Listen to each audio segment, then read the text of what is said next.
Hi, today we're going to talk about an introduction to 1010 meetings. There's going to be a couple of things we're going to cover. One, frequently asked questions. Two, examples of 1010 meetings that I hold. Three, results of a history of 1010 meetings. And then four, 6 tips on things that you should be mindful of, personally mindful of, when you are meeting with someone. So let's get right into it. Frequently asked questions. One of those questions is, how long are they? That's a great question. They do vary. Some 1010 meetings can be as quick as maybe even just 5 or 10 minutes, or meeting in a hallway. Others can be an hour long. I have a friend who everyone inside of his company, they meet one-on-one meetings with direct reports that last a full hour. And so that's a pretty significant part of one's schedule, and it happens every week. But for most people, it's not like that. So, frequently asked question number two, what do I say? Recently, I was meeting with a friend who his vocation is pastor of a church. And he asked me, what should I say? How do I start a 1010 meeting? And my response to him was, start without any agenda, because this meeting is for them, but it also ends up being for you. And so one phrase that I gave him was to start the meeting simply by saying, is it okay if I have no agenda for our meeting together and we just visit? And so that's an answer to that question. The next one was, how guarded should I be? Obviously, this question comes from people who have experienced what it feels to kind of be injured or hurt at work by a direct report or a colleague or somebody like that. And so I just caution you there that if your concerns are there, then be guarded. I certainly don't recommend that question number one is, tell me about your deepest, darkest secrets. Uh, uh, don't go there. So be professional, and then guard those deepest, darkest secrets. I mean, over time, who knows? Maybe you'll develop a relationship with one of your colleagues that it's completely a safe place. But people, they earn that right. And so, anyways, those are frequently asked questions that I'm asked frequently. Examples of meetings. So right now I have 3 people that I do 1010 meetings with, um, and so, anyways, and those 1010 meetings aren't necessarily called that. They're just times that I spend with them. So those 3 people right now, one, he's a general manager here at the warehouse where I work at my office. His name is Rick. He's a great guy. And a lot of our meetings are just me sticking my head into his office and saying, "What's up?" And just chatting about what's going on. The things that I've learned about him are that he's got a wonderful wife. They both are into like 80s rock music, and I kind of am too. I like Styx and different bands, Foreigner and so on and so forth. And they're kind of doing this concert tour right now. He has a white German Shepherd that he and another colleague here, they both ordered them. They're very rare, and they had them freighted in, and they're beautiful dogs. His loves to swim, jumps in the pool, and clogs his filter pretty regularly. And then he's got some great kids. I've met his kids and his wife. Matter of fact, we did a soccer game recently together, and it was a lot of fun. But at work, the guy is a whiz when it comes to facts and numbers and things of that nature. I am blown away by the way that he understands market and understands product and the influences and the way those things work together. And so that's Rick, and he is just an amazing guy. The next one that I meet with, his name is Stephen. Stephen is a design manager and manages several people.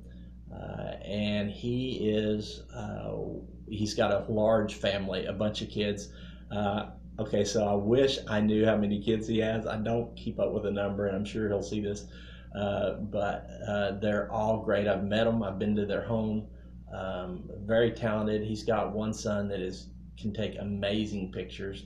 He's got a son and a daughter that are working on a project to raise funds for Light the Night for cancer research, I believe. But anyways, he's also extremely active with his church, leads a Bible study. And so just a great person. I've learned he is just an amazing listener. I can stop into his office and just have his ear completely, and vice versa. Sometimes our visits, he or Rick, sometimes they're in the office and sometimes they're out. Rick and I love to go to Mariano's Taco Shop here in Frisco, Texas. So if you're ever in Frisco, go there. It's an amazing little place that most people don't know about. But we go and we sit down and we enjoy tacos and Mexican food and things of that nature. And the third person I meet with is Jeff. Jeff is not here in the office. Jeff is in Pennsylvania. He's the founder of the international charity that I've been leading for the last 7 years. And we meet every Friday. It's a scheduled meeting. And Jeff is, he's an amazing guy. He runs a hugely successful home building company. But he's also can do more push-ups than anybody I've ever met. And we're talking not just 20, 30 push-ups, we're talking about hundreds at a time. And his nickname, I nicknamed him Batman because staying with him one time, he come up out of the basement after a workout, and I just could envision that basement kind of being like the Bat Cave. Well, he's given me a nickname, and that is Iron Man, but it's not for the great reason or the fun reason that I've given it to him. I guess it is fun. He and I travel together, and I noticed that he packs terribly. His clothes are always wrinkled, and so I will grab his clothes and I will iron them when we're together, so he calls me Iron Man.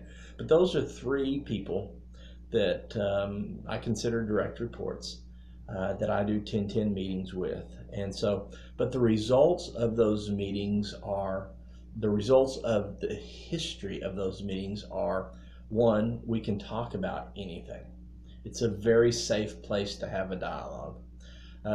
Two, I can speak into any project that we're working on without concerns. And I know that if I speak wrongly in those, that they're still going to care for me even after the fact.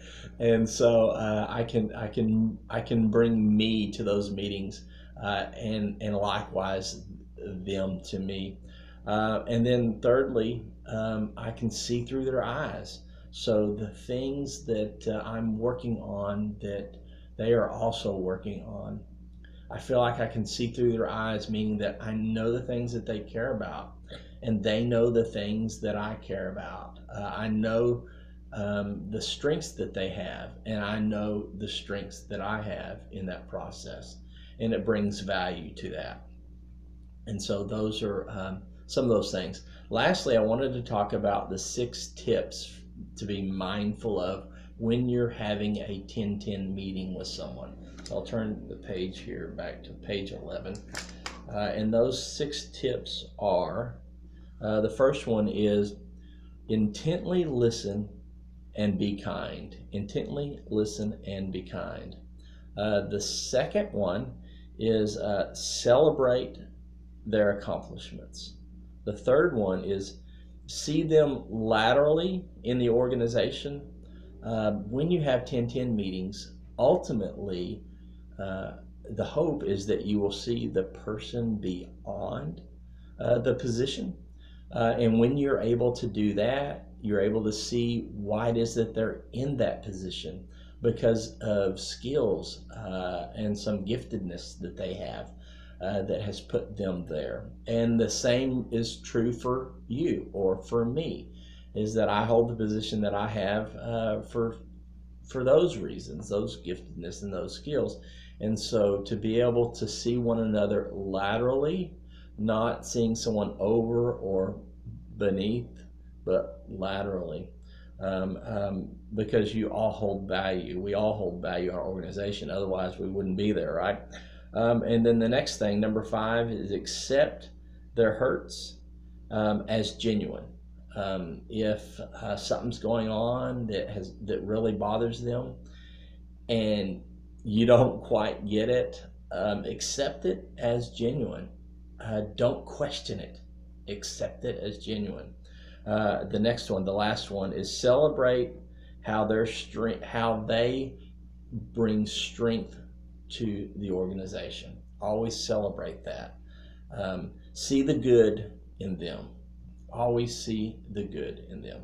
And so those are 6 tips that I have to be mindful of. And when I mean mindful, it's when you're having conversations or when you're going to have that meeting with them. Review those things and be intentional about those things rather than other things that might be on your mind at the time. Those are how you care for people well. Thank you.